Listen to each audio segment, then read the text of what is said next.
반갑습니다, 여러분. 수요 찬양 예배에 오신 것을 환영합니다. 오늘은 주님 앞에 나아가서 예배 드릴 때 주님, 내 마음이 주님께로 정해졌습니다. 나는 주님을 찬양하겠습니다. 라고 고백하면서 시편 57편의 그 가사로 고백하며 나아가는 시간 갖겠습니다. 이 시간에 먼저 한번 기도하고 그리고 찬양 드리겠습니다. 다 같이 기도하겠습니다. 아버지 하나님, 이 시간에 하나님께 나아갑니다.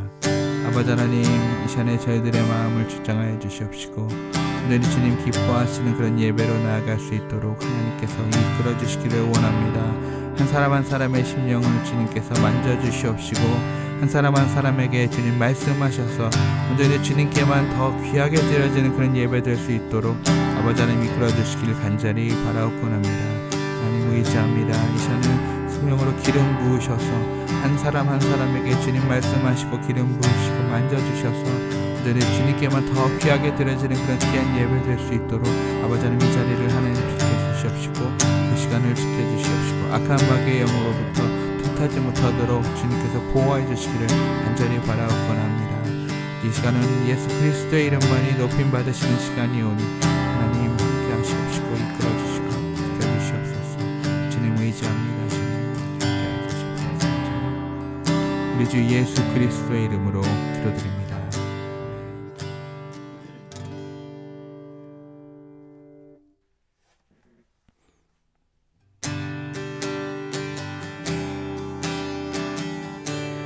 오 주여 나의 마음이 오 주여 나의 마음이 주께로 정해졌으니 나는 주 찬양하리라. 깨어라 나의 영혼아 비파와 수금 들어라. 이 새벽에 내가 찬양하리라. 멜로디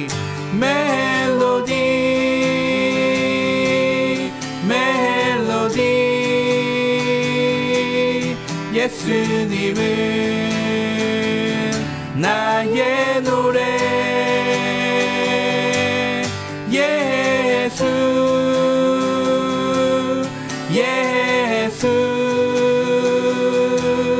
예수님은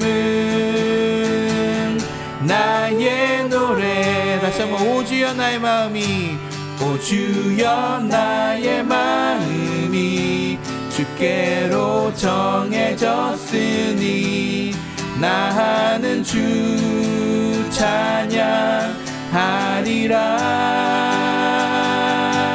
깨어라 나의 영혼아 비파와 수금 들어라. 이 새벽에 내가 찬양하리라. 멜로디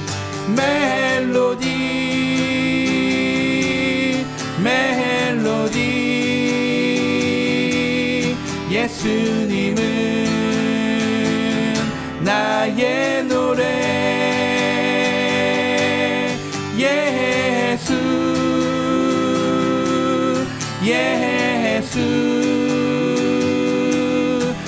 예수님은 나의 노래.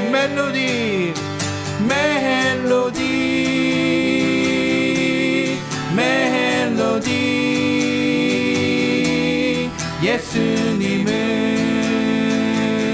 나의 노래.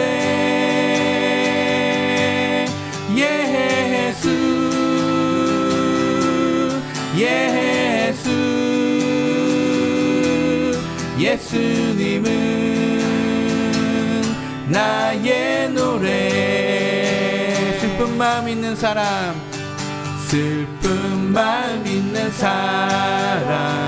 예수 이름 믿으며 영원토록 변함없는 기쁜 마음 얻으리.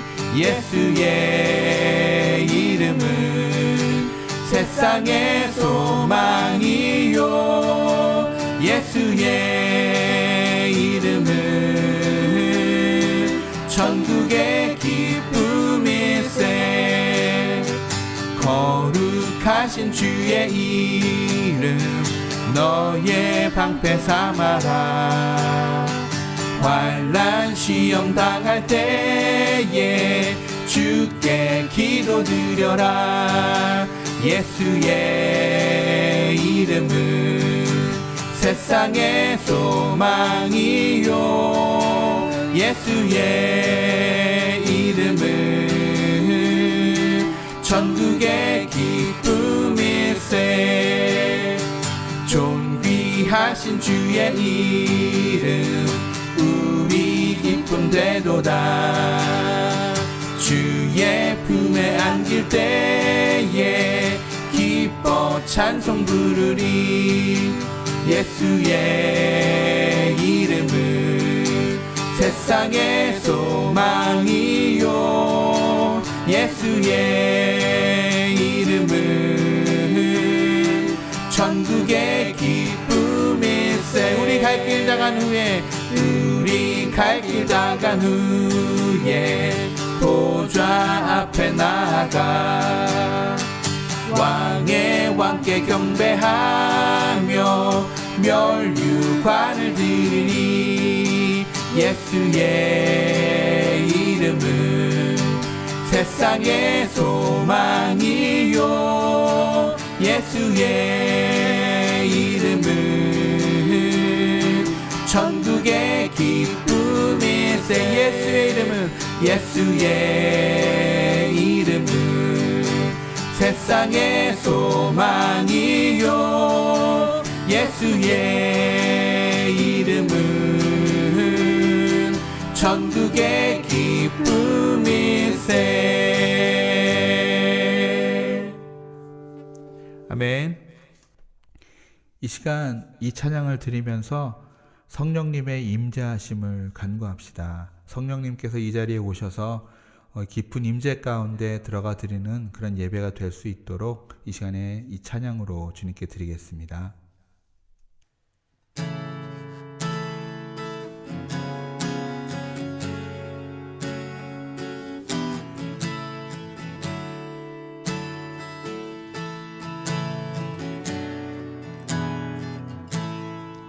허무한 시절 지날 때, 허무한 시절 지날 때, 깊은 한숨 내쉴 때, 그런 풍경 보시며 단식하는 분 있네. 고와 같이 너희를 버려두지 않으리. 내가 너희와 영원히 함께하리라. 성령이 오셨네. 성령이 오셨네. 내 주에 보내신 성령이 오셨네. 우리 인생 가운데 친히 찾아오셔서 그 나라 꿈꾸게 하시네. 억눌린 자 갇힌 자, 억눌린 자 갇힌 자, 자유함이 없는 자, 피난처가 되시는 성령님 계시네. 주의 영이 계신 곳에 잠자유가 있다네. 진리의 영이신 성령이 오셨네. 성령이 오셨네. 성령이 오셨네. 내 주에 보내신 성령이 오셨네. 우리 인생 가운데 친히 찾아오셔서 그 나라 꿈꾸게 하시네. 성령이 오셨네. 성령이 오셨네. 성령이 오셨네. 내 주에 보내신 성령이 오셨네. 우리 인생 가운데 친히 찾아오셔서 그 나라 꿈꾸게 하시네. 성령이 오셨네. 성령이 오셨네. 내 주에 보내신 성령이 오셨네. 우리 인생 가운데 친히 찾아오셔서 그 나라 꿈꾸게 하시네. 성령이 오셨네. 성령이 오셨네.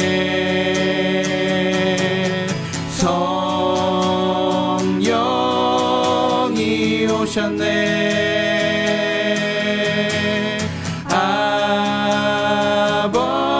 아버지 보내신 성령이 오셨네. 나 이제 자유해.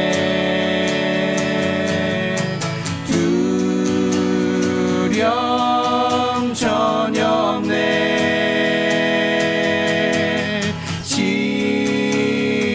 진리의 성령님 내 안에 계시네. 성령이 오셨네. 성령이 오셨네.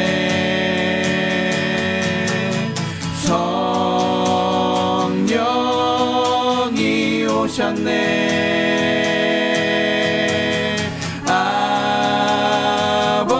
아버지 보내신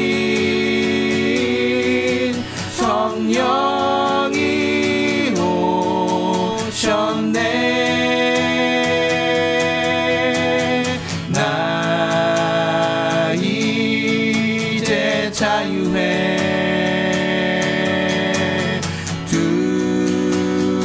두려움 전혀 없네.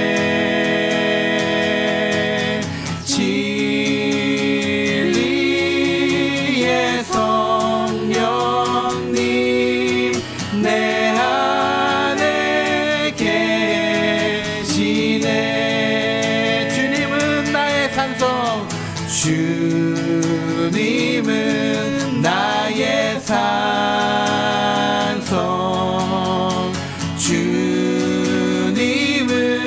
나의 요새. 주님은 나의 소망. 나의 힘이 되신 여호와. 주님은 나의 산성. 주님은 나의 산성. 주님은 나의 요새. 주님은 나의 소망. 나의 힘이 되신 여호와. 다시 한번 고백합니다. 주님은 나의 산성. 주님은 나의 산성. 주님은 나의 요새. 주님은 나의 소망. 나의 힘이 되신 여호와.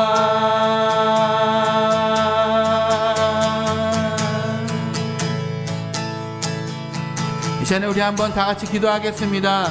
아무것도 두려워 말라고 하신 주님이십니다. 주님이 우리의 산성이 되시고 주님이 우리의 요새가 되시면 우리는 아무것도 두려워할 일이 없습니다. 이 시간에 주님을 의지하면서 이 시간에 다 같이 한번 통성으로 주님 앞에 기도하겠습니다. 아버지 하나님, 이 시간에 하나님께 나아갑니다. 온전히 우리의 산성이시고 우리의 요새이신 주님의 이름을 의지하면서 나아갑니다.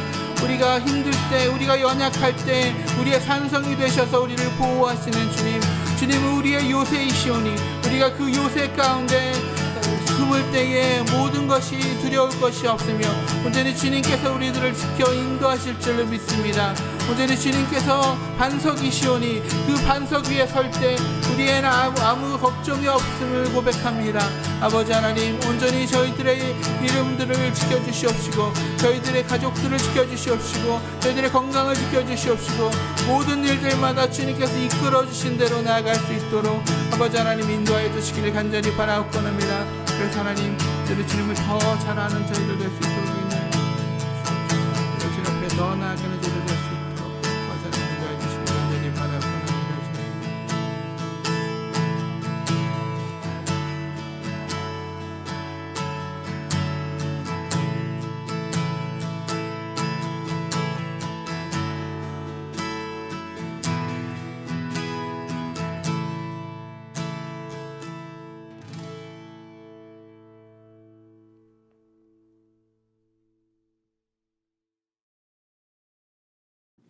이 저녁에 우리에게 주신 하나님 말씀은 빌립보서 3장 12절에서 16절까지 말씀입니다.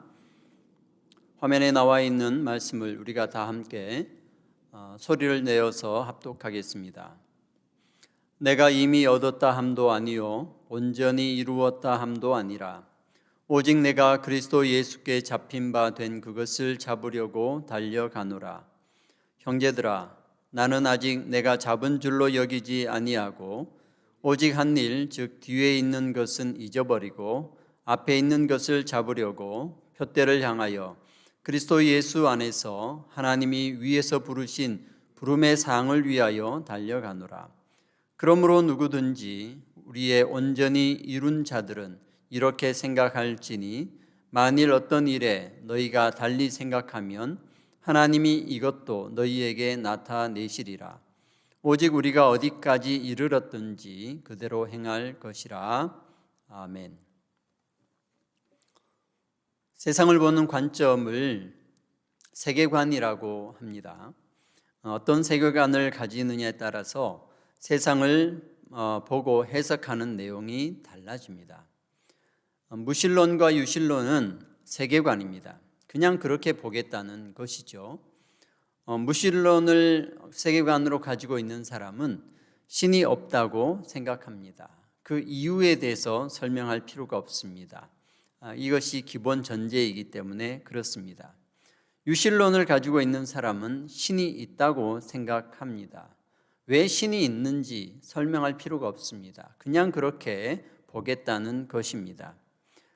이렇게 그냥 그렇게 보는 것, 그것을 설명할 필요도 없고 또 설명한다고 한들 다른 사람이 동의할 부분도 아닙니다. 그냥 그렇게 보는 것입니다. 이처럼 사람 마음 속에 세계관이라고 하는 기본 전제가 있습니다. 그의 마음 속에서 당연히 그것이 옳다고 여기는 것입니다. 그 문화에서 오는 집단 무의식과 같이 인간 존재에 깊숙이 자리 잡고 있는 관점입니다. 여기에 대해서는 말씀드린 대로 설명할 생각이나 증명할 생각도 없습니다. 논쟁할 이유도 없습니다. 비교와 평가가 불가능한 영역에 위치하여 있기 때문에 굳이 옳고 그름을 판단하려고 하지 않는 부분입니다. 예를 들어서 유교 문화권에 있는 사람들에게는 권위의식 같은 것이 있습니다. 왜 권위의식을 가지고 있는지 그 이유와 설명이 필요 없습니다. 당연히 권위가 있어야 된다고 생각하는 것입니다. 이것을 기본 전제라고 하지요. 현대를 살아가는 사람들에게는 돈이 필요하다고 생각합니다. 돈이 왜 필요한가라고 물어볼 필요가 없지요. 대부분 모든 사람들이 돈이 필요하다는 기본 전제를 가지고 있습니다. 돈이 많으면 더 좋습니다. 이런 것에 대해서 이유를 듣거나 또 설명해야만이 설득되거나 그런 것이 아닙니다. 너무나 당연하게 생각하기 때문에 그렇습니다. 이런 것을 기본 전제라고 하지요. 이 기본 전제의 내용에 따라서 그 다음에 가치관이 형성됩니다. 가치관은 무엇에 가치를 두느냐에 관한 것입니다. 권위주의에서는 권위를 갖는 곳에 가치를 둡니다. 한국 사회에서는 가장 먼저 나이에 가치를 둡니다. 그래서 나이가 계급이라는 말이 있죠. 기본 전제가 권위주의이기 때문에 그 권위가 나이에 있단 말입니다. 나이에서 가치를 두는 것이죠. 자연스럽게 받아들이게 됩니다. 그리고 권위를 둘 만한 것을 또 생각합니다. 그래서 군사부 일체라는 가치를 세우게 됩니다. 임금과 선생과 부모를 동일시합니다. 권위주의의 기본 전제가 있기 때문에 그에 따라서 가치가 정해지는 것입니다. 기본 전제를 같이 가지고 있는 사람들에게는 이 가치관이 자연스럽게 따라가게 되어 있습니다. 돈을 좋아하는 사람이 있습니다. 돈이 필요하다는 기본 전제가 있으면 돈을 많이 벌 수 있는 곳에 가치를 두게 됩니다. 직장을 선택할 때에도 돈을 더 많이 버는 것을 더 좋아하죠. 공부를 열심히 해서 명문대를 졸업하고 대기업에 취직을 합니다. 월급을 많이 준다고 합니다. 그러면 무조건 대기업이 좋은 직장입니다. 거기에 가서 하루 종일 백화점에서 지나가는 사람들에게 인사를 하거나 전화 상담을 하거나 하는 그런 일, 무슨 일을 하느냐가 중요한 것이 아니고 대기업에서 월급을 많이 주는 직장에 취직을 했다 하면 그것이 바로 좋은 곳이라고 생각을 하는 것입니다. 이것이 가치관입니다. 가치는 기본 전제에 따라서 결정되게 됩니다. 가치관이 결정이 되면 그 다음에는 행동이 결정이 돼요. 충성과 헌신이 따르는 행동 양식, 삶이죠. 겉으로 드러나서 행동하는 이 삶이 결정이 되는 겁니다. 권위주의를 가진 사람이 나이의 가치를 두고 또 계급의 가치를 두고 하면 이 가치에 따라서 이제 충성이라는 것이 드러납니다. 군사부 일체의 가치를 두면 그 군사부 일체에 따라서 충성이라는 삶의 모습이 드러나죠. 임금에게 복종하듯이 선생님께 복종하고 부모에게 복종을 하게 됩니다. 이 복종이라는 충성이 가치관에 따라서 나오게 되는 거죠. 군사부 일체라는 가치관을 가지고 있지 않는 사람들은요, 임금에게 복종하지만 선생님에게는 복종하지 않을 수 있습니다. 선생님을 친구처럼 여기게 되는 것이죠. 부모도 마찬가지입니다. 가치관이 달라지면 충성이 달라지게 되는 것이죠. 나이에 가치관을 두게 되면 나이가 많은 사람에게는 깍듯합니다. 그에게 충성과 헌신을 하게 되죠. 그가 말하는 것을 받아들이고 거기에 순종을 하게 됩니다. 그의 능력이나 경험을 따지지 않습니다. 그냥 나이 많은 사람에게 복종하고 충성하는 거예요. 왜 그렇습니까? 권위주의라는 기본 전제에 따라서 나이의 가치를 두었기 때문에 나이 많은 사람에게 충성하게 된다는 거예요. 계급의 가치를 두는 사람도 마찬가지입니다. 계급이 높으면 무조건 그 사람의 말을 들으려고 합니다. 이 계급이 기본 전제로 깔려 있는 곳이 어디입니까? 바로 군대이죠. 군대에 가면 아무리 나이가 많아도 계급이 낮으면은 그냥 그 사람은 어리숙한 사람이 되어버립니다. 사회에서 아무리 공부를 많이 하고 많은 경험을 쌓고 어느 일정한 부분에 전문가가 된다 할지라도 군대에 가서 계급이 낮으면 그 사람은 어리숙한 사람이 되어버립니다. 왜 그렇습니까? 계급이라는 곳에 가치를 두기 때문에 계급이 높은 사람의 말은 무조건 옳은 것이고 계급이 낮은 사람의 말은 무조건 어리숙한 말이 되어버립니다. 저는 군대를 참 일찍 갔습니다. 대학교 1학년을 마치고 군대를 갔습니다. 한국 사회는 나이가 참 중요하지 않습니까? 또 학교에 가면은 이 학번이라는 것이 중요합니다. 그런데 군대에 가면 나이나 학번이 소용없어집니다. 거기에는 계급만 남아있는 것이죠. 제가 군대를 좀 일찍 가다 보니 저보다 나이 많으신 분들이 제 후임으로 쫄병으로 들어왔습니다. 어떤 사람은 결혼하고 온 사람도 있고 어떤 사람은 대학원을 다니다가 온 사람도 있습니다. 사회적으로 보면은 나이도 많고 지적 수준도 굉장히 높은 사람들이죠. 그런데요, 군대에 들어가면 이 사람들은 다 어리숙한 사람이 되어버립니다. 저는 대학교 1학년을 마치고 군대 갔기 때문에 뭐 아는 게 있겠습니까? 그래도 군대에서는 짬밥이 높으니까 선임병이 되어서 내가 하는 말에 무조건 순종을 해야 된다는 거죠. 또 그들이 하는 말은 무조건 무시되어지는 겁니다. 제가 군대에 있을 때 저보다 3년 선배 되시는 분이 제 쫄병으로 왔습니다. 어떻게 되겠습니까? 학교에서는 하늘처럼 받드는 선배이고 제가 많이 배워야 되는 분이지만 군대에서는 내가 명령하고 들어야 되는 쫄병이 돼버리는 것이죠. 어떻게 이런 일이 발생합니까? 거기에서는 가치가 다르기 때문이에요. 가치를 어디에 두느냐, 그 사람이 많이 아는 것에 가치를 두느냐, 그 사람이 나이가 많은 것에 가치를 두느냐, 그렇지 않고 그 사람의 계급이 무엇이냐에 가치를 두기 때문에 충성이라는 행동 양식이 바뀌어버리는 거죠. 이 서열이 바뀌어버리는 거예요. 군대에 있을 때는 제가 선배로서 더 어른처럼 하지 않았겠습니까? 그런데 군대를 제대하고 다시 학교로 가면 그분은 선배, 한참 높은 선배님이 되는 것이죠. 이렇게 가치관에 따라서 행동이 바뀌어버린다는 거죠. 충성이 바뀌어버린다는 것입니다. 경제사회에서는 돈의 기본 전제를 가지고 돈을 많이 버는 것에 가치를 둡니다. 그래서 어떤 행동 양식, 어떤 충성이 나타납니까? 돈을 많이 버는 사람을 높여주고 있습니다. 그리고 돈을 많이 벌게 하는 어떤 방법에 대해서 나이가 많은 사람이든 많이 배운 사람이든 그것을 다 배우려고 합니다.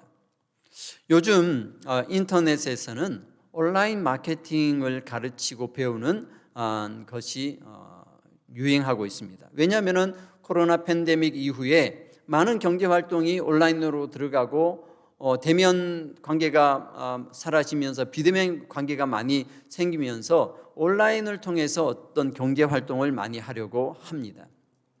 그래서 온라인으로 마케팅하는 방법, 온라인으로 돈을 버는 방법을 가르치는 사람들이 많이 생겨나고 있어요. 그런데 가만히 보면 그것을 가르치는 사람은 나이도 어리고 경험도 별로 없어요. 그냥 그 분야에 먼저 좀 경험을 한 것뿐이죠. 그런데 그 사람들이 가르치는 데에 나이가 많은 사람도 가서 배웁니다. 학식이 높은 사람도 같이 가서 배워야 되는 거예요. 박사든 교수든 할 것 없이 온라인 마케팅하는 사람에게 가서 많은 돈을 내고 그것을 배우고 있습니다. 왜 그렇습니까? 돈을 버는 곳에 가치를 두기 때문에 그 방법을 배우는 곳에 지금 헌신하고 충성하고 있는 거예요. 기본 전제가 무엇이냐에 따라서 가치관이 발생하고요. 그 가치관에 따라서 삶의 행동 양식인 충성과 헌신이 나오게 된다 하는 겁니다. 이런 모습이 우리 인간 사회의 삶의 모습을 결정하는 방식이다 하는 거예요. 여기에서 마지막 행동이라는 이 충성이 나타나기 위해서는 가치관이 바뀌어야 되고, 가치관이 바뀌기 위해서는 기본 전제가 바뀌어야 된다 하는 겁니다. 다시 말해서 세계관이라 하는 이 기본 전제에 따라서 사람의 충성과 헌신이 결정된다고 하는 겁니다. 우리는 하나님을 믿는 사람입니다. 이 믿는다는 것은 충성이라고 하였습니다. 이 충성은 그저 내가 충성하겠습니다, 이제 하나님 말씀에 충성하고 헌신하겠습니다, 이런 말만 해서 되는 것이 아닙니다. 구호처럼 충성 이렇게 외친다고 해서 그 사람이 충성할 수 있느냐? 결코 그런 것 가지고는 충성할 수가 없어요. 그런 생각 가지고는 충성이라는 행동 양식이 나오지 않습니다. 하나님께 충성하기 위해서는 어떻게 해야 되겠습니까? 가치관이 바뀌어야 됩니다. 하나님에게 더 높은 가치를 두는 이 가치관이 바뀌어야 돼요. 이 가치관이 바뀌기 위해서는 어떻게 해야 되겠습니까? 기본 전제가 바뀌어야 됩니다. 세계관이라고 하는 이 기본 전제가 바뀌지 않으면 가치관이 바뀌지 않고, 가치관이 바뀌지 않으면 충성이라는 행동 양식이 나오지 않습니다. 그래서 아무리 하나님께 충성하고 하나님을 잘 믿겠다고 하는 사람도 말만 하고 그 삶이 바뀌지 않는 것은 가치관이 바뀌지 않았고 기본 전제가 바뀌지 않았기 때문이다 하는 것입니다. 우리는 원래 어둠이었습니다. 어두움의 자식이었죠. 우리의 기본 전제는 어두움 세계에 있는 기본 전제를 가지고 있다는 말입니다. 이 기본 전제가 무엇인지 설명할 필요가 없어요. 그냥 어두움의 세계, 원래 세상적인 가치관과 세계관, 그런 기본 전제를 우리가 다 가지고 있다는 거예요. 이 기본 전제를 바꾸지 않으면 결코 하나님 나라에 충성할 수가 없습니다. 베드로전서 2장 9절 말씀에 그러나 너희는 택하신 족속이요 왕같은 제사장들이요 거룩한 나라요 그의 소유가 된 백성이니 이는 너희를 어두운 데서 불러내어 기이한 빛에 들어가게 하신 이의 아름다운 덕을 선포하게 하려 하심이라. 너희를 어두운 데서 불러내어 그의 기이한 빛에 들어가게 하신 이라고 하였습니다. 우리를 어두운 세상에서 불러내어서 그의 기이한 빛에 들어가게 하였다, 이 말씀이죠. 그러니까 우리의 원래에 있었던 곳이 어디예요? 어두운 곳에 있었다는 거죠. 어두운 세상의 기본 전제, 그 가치관으로, 그 세계관으로 살아가던 사람인데 우리를 불러내어서 그의 기이한 빛에 들어가게 한다는 거죠. 여기서 기이하다는 말은 놀랍고 신비로우며 보통의 인간의 경험과 상식으로는 납득하기 어려운 것을 말씀하고 있는 겁니다. 어둠의 주관자들의 관점에서는 상식적이지 않고 납득할 수 없는 그런 것, 그런 속으로 들어가는 것이에요. 그러니 이러한 차이를 극복하기 위해서는 대단한 결단을 하여야 합니다. 이 결단은 인간 스스로 할 수 있는 것이 아니에요. 내가 스스로 내 판단에 의해서 이것은 잘못되었고 이것이 더 좋구나 해서 선택할 수 있는 그 부분이 아니에요. 왜냐하면 어두움의 세계 가치관으로 볼 때는 이 기이한 빛에 있는 이 세계관은 도저히 이해할 수 없는 세계관이기 때문에 이것을 받아들일 수 없다는 것이죠. 자기의 스스로 노력으로, 스스로 어떤 깨달음으로 도저히 갈 수 없는 것이에요. 그렇기 때문에 이것은 하나님께서 우리를 불러내어서 그의 기이한 빛에 들어가게 해 주셔야만 우리가 그것을 볼 수 있고 그 세계관을 가질 수 있다는 것입니다. 그래서 베드로전서 2장 9절 말씀에 그의 기이한 빛에 들어가게 하신 이라고 하였습니다. 우리를 그렇게 기이한 빛으로 들어가게 하게 하시는 이가 따로 있다는 것이죠. 그분이 바로 하나님이시고 성령님이십니다. 성령께서 오셔서 우리를 변화시켜 주실 때만, 우리 안에 있는 기본 전제를 변화시켜 주실 때만 가능합니다. 이 변화를 회개라고 합니다. 회개는 어둠의 세상 주관자들의 세계관으로 살아가다가 하나님 나라의 세계관으로 변화되는 것을 말합니다. 이 회개는 성령의 강력한 힘에 항복하는 것입니다. 본인 스스로의 힘으로는 도저히 이 기이한 빛으로 들어갈 수 없는데 성령의 강력한 능력을 경험하고 반강제적으로 무장해제된 후에 이제 하나님을 주인으로, 하나님을 왕으로 섬기며 살아가겠습니다라고 항복 선언하는 것, 이것이 바로 회개입니다. 그렇기 때문에 회개는 스스로 하는 것이 아니라고 하였습니다. 성령께서 역사해 주실 때만 가능한 것입니다. 내가 주인 되었던 나의 기본 전제, 나의 세계관을 바꾸어서 이제 하나님을 주인으로, 하나님을 왕으로 모시는 이 기본 전제가 바뀌어지는 것, 이게 바로 회개라는 겁니다. 그런데 회개를 하였습니다. 성령의 은혜로 회개하여서 기본 전제가 좀 바뀌었어요. 바뀌어졌는데, 그리고 그 기이한 빛으로 들어갔습니다. 하나님 나라로 들어갔습니다. 들어가 보니 이 기본 전제를 지금 내가 살고 있는 이 땅에서, 이 세상에서 살아가면서 하나님 나라 안에 또 살아가야 되는데, 그렇게 하기에는 이 기본 전제를 온전히 받아들이는 것이 그렇게 쉽지가 않습니다. 세상 사람들이 추구하는 것을 추구해야 같이 살 수 있는데, 하나님 나라의 가치관을 완전히 받아들이고 세상 것을 버리자고 하니 이게 갭이 크단 말이에요. 그러면 어떻게 되겠습니까? 하나님 나라 가치관을 내가 맛보았지만 그것을 온전히 받아들이지 못하면 가치관이 바뀌어지지 않습니다. 하나님 나라의 가치관으로 옮겨가지 않아요. 가치관이 옮겨가지 않으면 어떻게 되겠습니까? 충성과 헌신이 나타나지 않습니다. 충성과 헌신이 나타나지 않으면 성령의 열매를 맺을 수가 없습니다. 하나님 나라의 충성은 하였지만 회개는 하였지만 그 회개가 충성으로 가지 못한다는 거예요.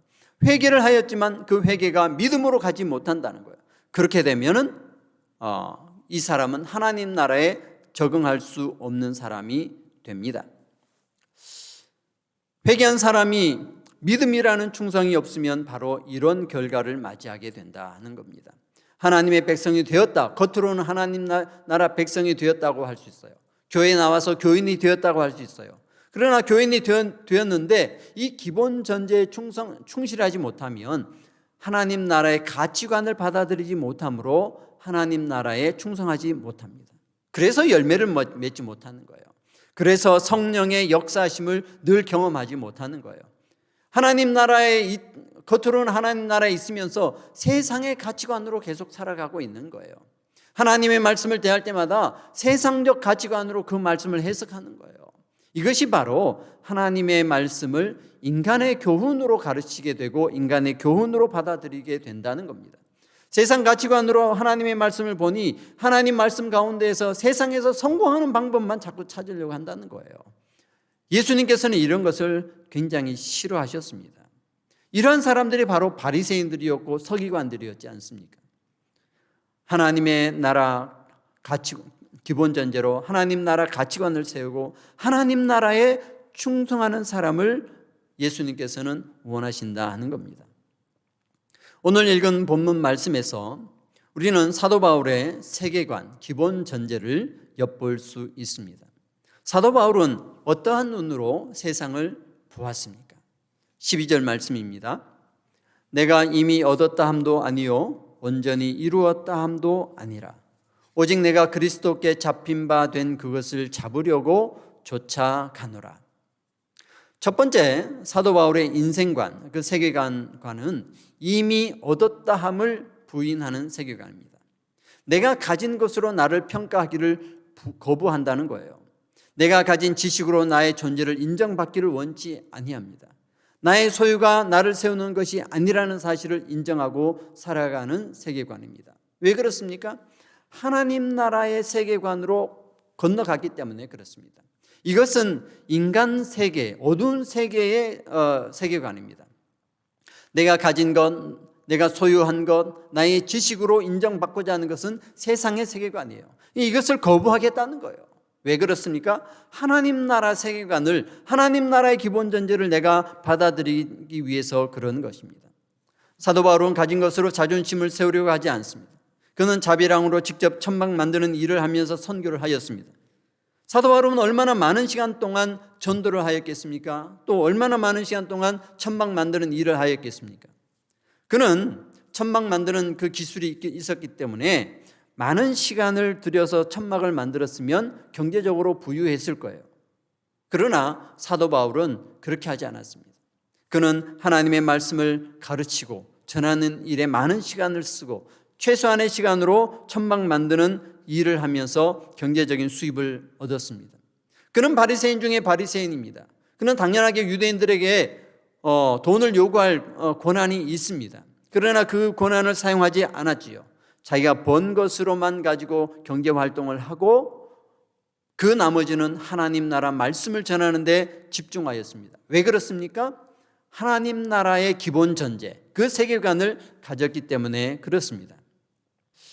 자, 그러면 두 번째 사도 바울의 세계관을 엿볼 수 있는 것은 온전히 이루었다 함을 부인하는 세계관입니다. 지금까지 내가 이룬 것이 이것이다 자랑하지 않습니다. 지금까지 내가 이룩한 것으로 내 인생이 평가되기를 원하지 않았습니다.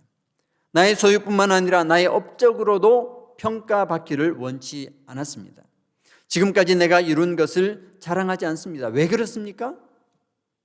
그것은 정말 내가 한 것이 나의 가치를 세우는 것이 아님을 고백하기 때문입니다. 세상 사람들은 나의 업적, 내가 이룬 것, 그것으로 인하여 나의 가치를 세우려고 합니다. 그러나 사도 바울은 온전히 이루었다 함을 부인한다는 거죠. 내가 이룬 것으로 나를 평가하기를 원하지 않았습니다. 누가복음 12장에는 한 부자의 이야기가 나옵니다. 소출이 너무 많아서 어디 쌓을 곳이 없을 정도로 많은 수확을 거두었습니다. 그리고 곡간을 헐고 더 크게 짓고 거기에 모든 곡식과 모든 물건을 쌓아두었습니다. 그리고는 이제 내가 이만큼 이루었으니 이제는 편안히 쉬고 먹고 마시고 즐거워하자 하였습니다. 그는 자기의 소유와 그 업적으로 인해서 이제 먹고 마시며 쉴 수 있다고, 나는 이제 쉴 수 있는 그러한 사람이 되었다라고 생각했습니다.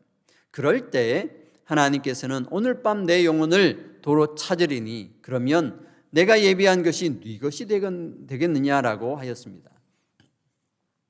자신의 업적이 자신의 것이 되지 못함을 하나님께서는 친히 보여주었습니다. 사도 바울은 온전히 이루었다는 것을 부인했죠. 이제 됐으니 그만하자, 이제 됐으니 좀 쉬자, 이렇게 하지 않았습니다. 온전히 이루었다는 것을 부인하는 것이죠. 왜 그렇습니까?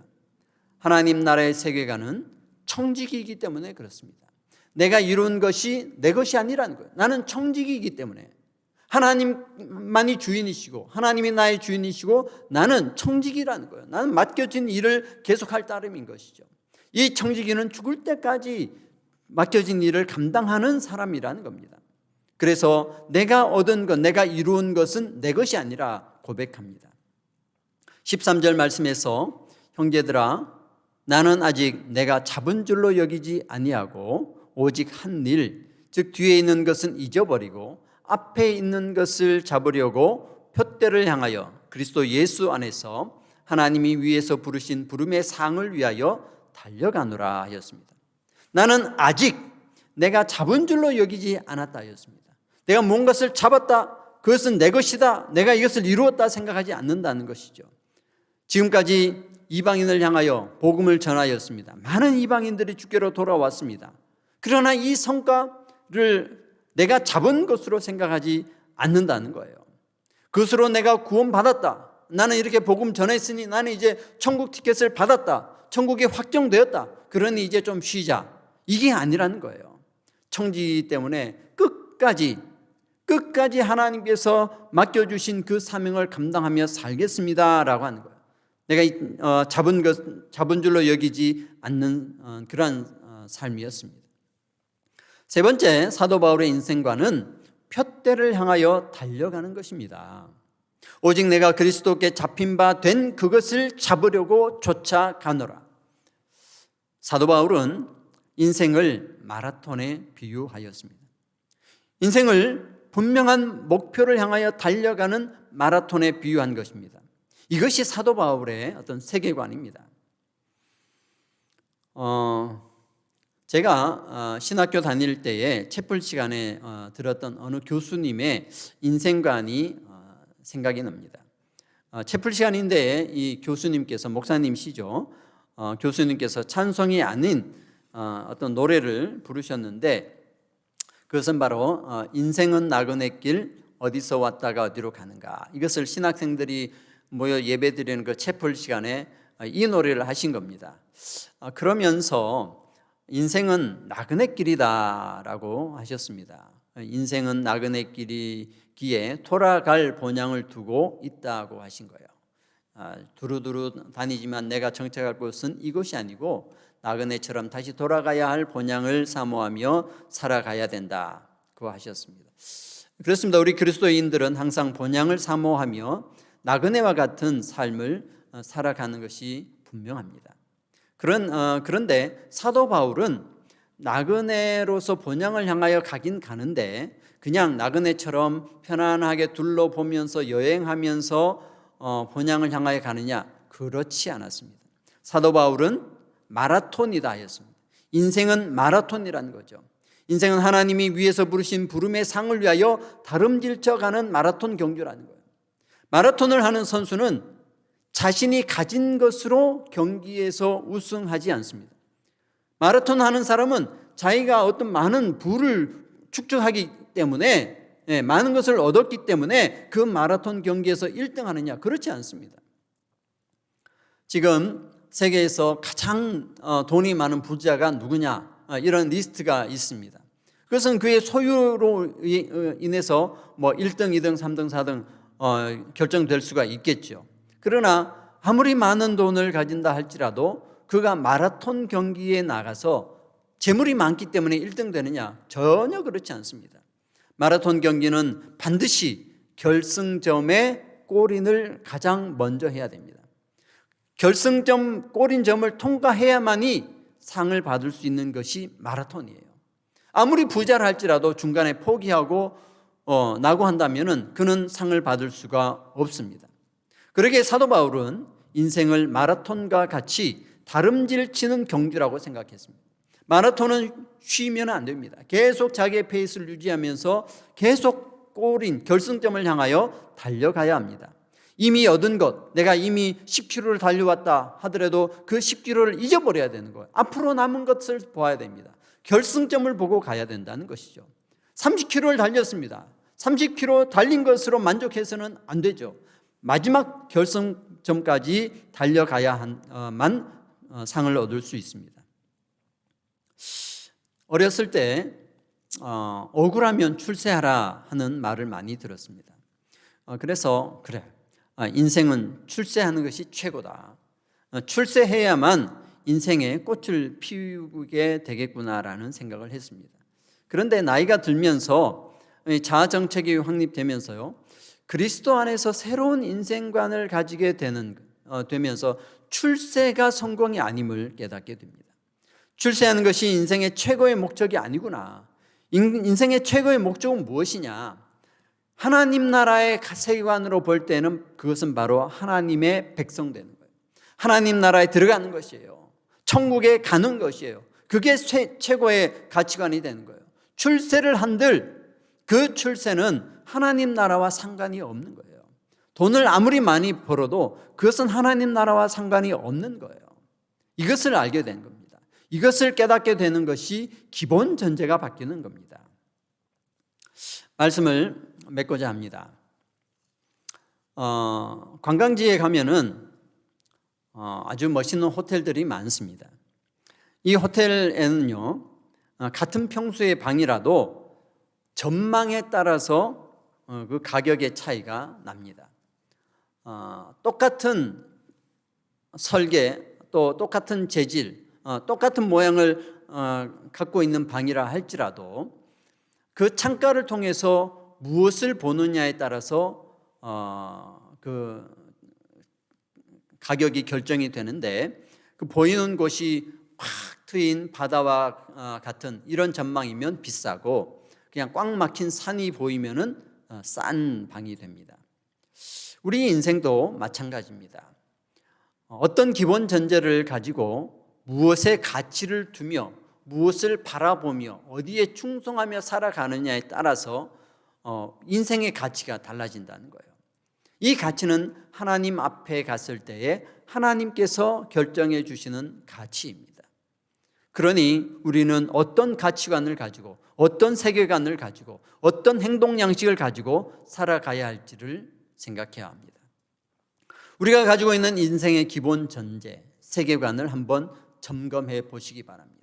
이것을 점검하기 위해서는 내가 지금 무엇에 충성하고 있는지를 보면 됩니다. 나의 삶이, 나의 인생이 무엇에 충성하고 있는지를 보면 알 수 있어요. 그 충성은 나의 인생의 가치관이 무엇인지를 알 수 있게 되고, 그 가치관은 나의 세계관이 무엇인지를 알게 됩니다. 하나님 나라의 세계관을 가지고 부름의 상을 향하여 달려갈 수 있는 저와 여러분 되시기를 주의 이름으로 축원합니다. 기도하겠습니다. 살아계신 하나님 아버지 감사합니다. 이 저녁에도 우리에게 귀한 말씀으로 허락하여 주신 것을 감사하며 사도 바울과 같이 하나님 나라의 기본 전제, 세계관을 가지고 또 그 가치관을 세워서 하나님 나라에 충성하는 삶을 살기를 원합니다. 이 땅에 살아가면서 이렇게 하나님 나라에 충성하는 것이 그렇게 쉽지만은 않지만 우리 스스로 결정하고 결단하여서 할 수 있는 것이 아니라 하지만 그래도 성령 하나님의 도우심과 인도하심, 그의 견인하심을 통하여 끝까지 결승점에 골인하는 마라톤 선수와 같이 하나님 나라에 충성하는 삶을 살기를 원합니다. 하나님 나라의 가치관을 갖기를 원합니다. 성령 하나님 우리에게 오셔서 우리 안에 있는 세상의 기본 전제를 파하시고 하나님 나라의 기본 전제를 갖게 하여 주셔서 이 세계관으로 삶을 바라볼 수 있는 하나님 나라 백성 되게 하여 주옵소서. 감사드리며 예수님 거룩하신 이름으로 간절히 기도하옵나이다. 아멘. 우리 다 함께 찬양, 내가 주인 삼은 찬양 함께 하겠습니다.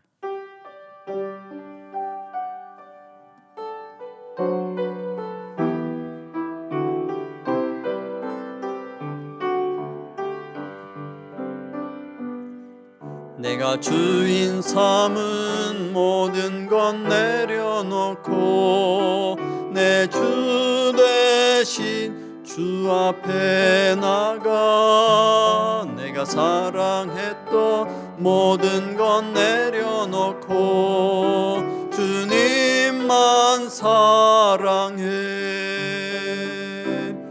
내가 주인 삼은 모든 것 내려놓고 내 주 대신 주 앞에 나가 내가 사랑했던 모든 것 내려놓고 주님만 사랑해. 주 사랑 거친 풍랑에도 깊은 바다처럼 나를 잠잠케 해. 주 사랑 내 영혼의 반석 그 사랑 위에 서리. 한 번 더 하겠습니다. 내가 주인 삼은 모든 것 내려놓고 내 주 대신 주 앞에 나가 내가 사랑했던 모든 것 내려놓고 주님만 사랑해. 내가 주인 삼은 모든 것 내려놓고 내 주 대신 주 앞에 나가 내가 사랑했던 모든 것 내려놓고 주님만 사랑해. 주 사랑 거친 풍랑에도 깊은 바다처럼 나를 잠잠케 해. 주 사랑 내 영혼의 반석 그 사랑 위에 서리. 시간 우리가 함께 동성으로 기도하겠습니다. 기도하실 때에 오늘 주신 말씀 생각하시면서 우리의 세계관, 우리의 기본 전제, 우리가 세상을 바라보는 이 기본 전제가 어둠 세상의 그 기본 전제가 아닌 하나님 나라의 기본 전제, 하나님을 주인으로 삼고 하나님을 왕으로 삼고 하나님의 말씀에 가장 귀한 가치관을 두어 그 가치관에 그 말씀에 충성하는 삶을 살겠습니다라고 결단하고 이렇게 살 수 있도록 성령 하나님 오셔서 나를 변화시켜 주시고 나의 기본 전제를 바꾸어 주옵소서. 성령 충만케 하여 주옵소서. 우리 이 기도를 하나님께 간절히 올려드리고 하나님 주 성령께서 역사해 주시기를 기대하며 기다리며 기도하겠습니다. 그리고 우리 연약한 분들 위해서 계속해서 기도해 주시길 바라겠고 또 선교사님들 가운데 코로나로 인해서 고생하시는 분들이 많습니다. 하나님의 긍휼을 바라면서 치유하시는 능력을 또 간절히 사모하며 우리 다 함께 통성으로 기도하겠습니다. 거룩하신 하나님 아버지 감사합니다. 오늘 또 이 귀한 말씀을 통하여 함께 나눌 수 있도록 인도해 주신 것을 감사합니다.